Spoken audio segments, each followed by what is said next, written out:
Welcome to another article read-through on the Church Reset podcast. Be sure you're subscribed at jackwilkie.co for all my latest posts. That's jackwilkie, WILKIE.co.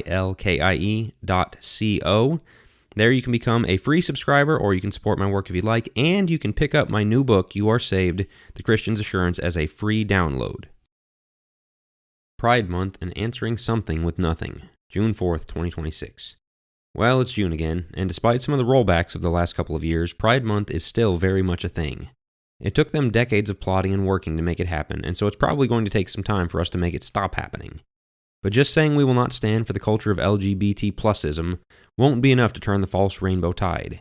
We have to get over our aversion to standing for a pro-family culture.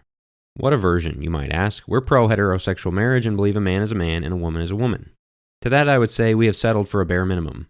When I say that marriage should be prescribed as normative, the comments section floods with people pointing to Paul in 1 Corinthians 7 to make the arguments that there is no normative path, disregarding that the vast majority of humans were made with desires that can only be filled in marriage.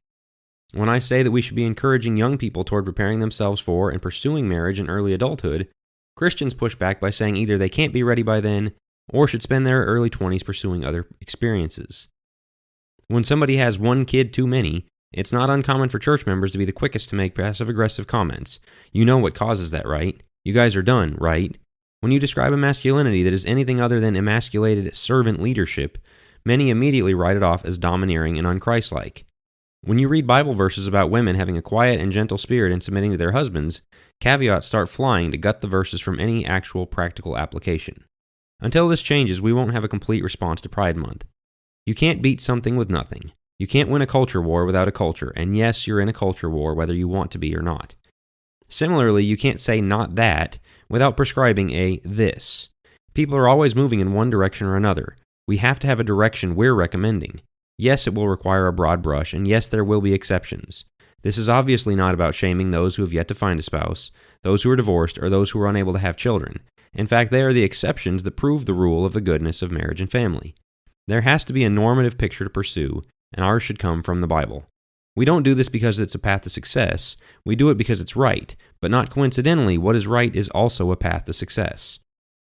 Good, godly men married to good, godly women, raising children to be faithful, is the backbone of human society, all the way back to the Garden of Eden, Genesis 1, 26-28. That's exactly why the other side's most sacred values are abortion, homosexuality, feminism, and transgenderism. We cannot answer those positions with neutrality toward childbearing, indifference toward marriage, weak complementarianism, and a lack of clarity on masculinity and femininity. A thin gospel that does not offer a positive prescription of what the average Christian ought to be and do is not biblical, and it will not be able to stand in the face of degeneracy. To that end, I recommend that churches join in with states like Tennessee in celebrating a nuclear family month. Preach on manhood, womanhood, marriage, and childbearing. Speak of the goodness of God's design for marriage and the blessing of children. Let the church know that the family is to be celebrated because God gave it to us for the purposes of solving our loneliness and giving us the unit we need to take dominion over all the earth. Genesis 1:28-18. Being against evil is great, but being for good at the same time is even better. If you caught this article on YouTube, please leave a like. If you caught it on your podcast app, please take a second to leave a rating and a review. Thanks.